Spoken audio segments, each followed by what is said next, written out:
इसको आप सर्व करिएगा इमली खजूर की चटनी के साथ या चाशनी वाली लाल चटनी के साथ, मजा आ जाएगा।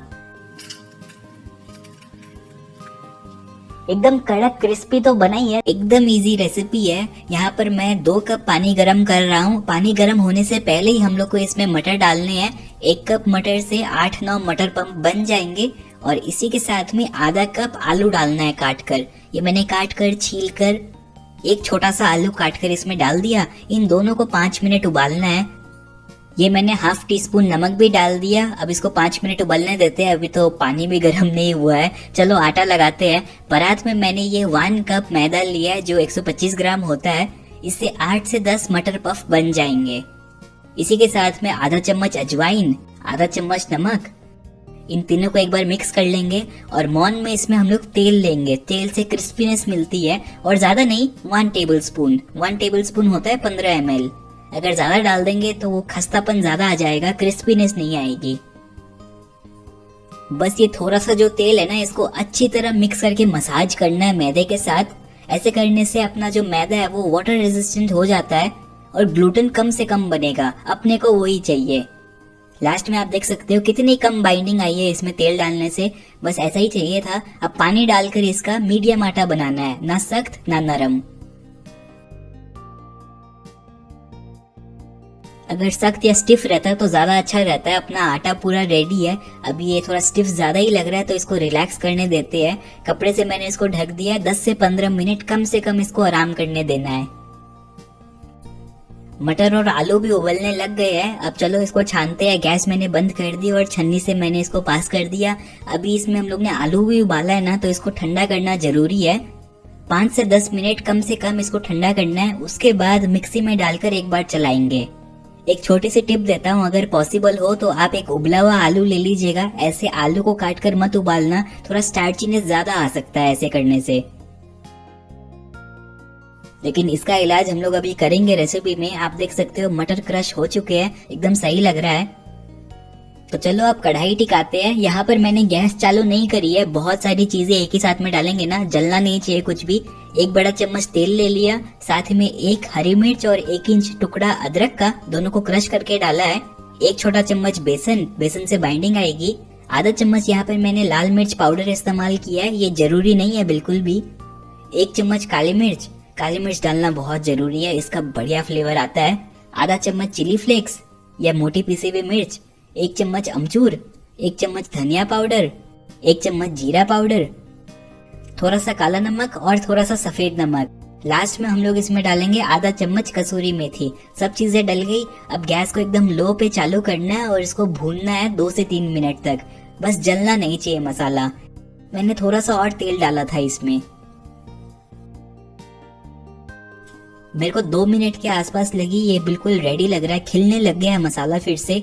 अब इसमें एक बार गैस बंद कर सकते हो चाहो तो। मटर इसमें डालने हैं सारे, आलू भी, और इसको मिक्स कर भूनना है 3 से 4 मिनट। मीडियम फ्लेम पर मटर को भूनना है। और अगर गीला या चिपचिपा लगे ऐसे तो टेंशन नहीं लेनी है। बेसन हम लोग ने डाला है ना, तो जब ये मसाला ठंडा होगा अपने आप से सूख जाएगा।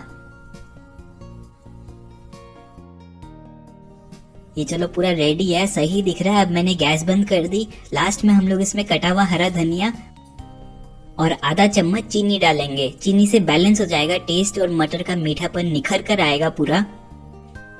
अब इसको ठंडा करना है। तब तक एक और काम कर लेते हैं। जो आटा हम लोग ने लगाया था ना, उसके 4 हिस्से कर लेंगे। जितने भी हिस्से आप करो, मतलब 4 से ही 8 मटर पफ के मैंने पार्टीशन किए हैं, लेकिन लास्ट में है ना 9 या 10 पीस बन ही जाएंगे। 4 टुकड़े करने के बाद मैं यहाँ पर उसकी लोई बना रहा हूँ और थोड़ा सख्त हो जाता है ये आटा ऐसे, इसी वजह से पहले हम लोग लोई बनाकर रख रहे हैं। लोई बनाकर कपड़े से ढककर इसको रखेंगे और 5 मिनट बाद बेलना स्टार्ट करना है।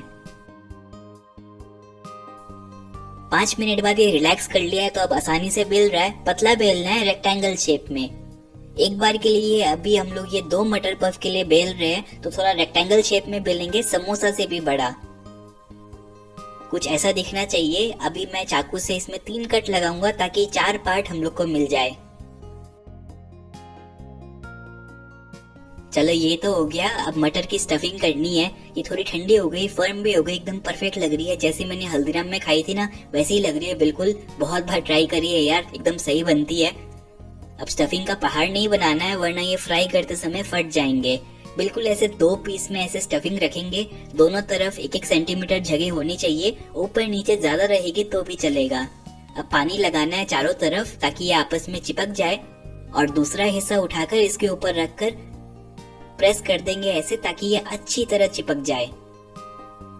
ये अपने 2 मटर पफ रेडी है, बस इसकी शेप मिलानी बाकी है। उससे पहले हम लोग कांटे से इसमें क्रिम्पिंग कर देंगे। क्रिम्पिंग करने से ये श्योर हो जाता है कि ये खुलेंगे नहीं।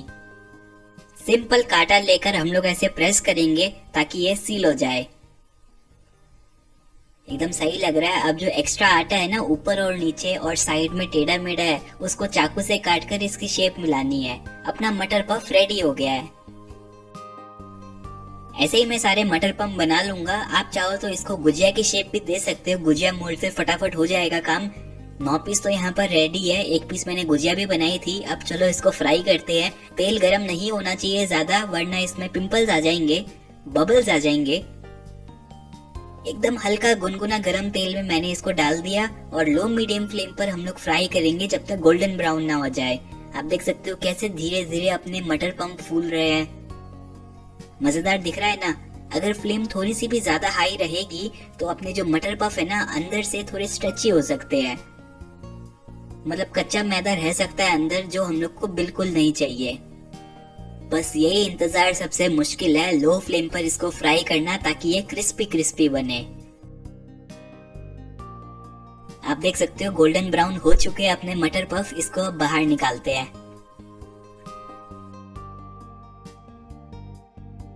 ऐसे ही बाकी के भी फ्राई करने रख दूंगा, लेकिन उससे पहले आपको बताना भूल गया, मैंने तेल को पूरा ठंडा किया है 10 मिनट, वरना इसमें पिंपल्स आ जाते हैं।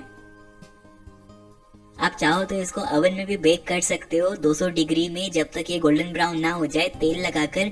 लेकिन वैसे करने से हार्ड बनते हैं। मेरा फ्रैंक ओपिनियन आपके साथ शेयर कर दिया भाई। इसको आप सर्व करिएगा इमली खजूर की चटनी के साथ या चाशनी वाली लाल चटनी के साथ, मजा आ जाएगा। एकदम कड़क क्रिस्पी तो बना ही है।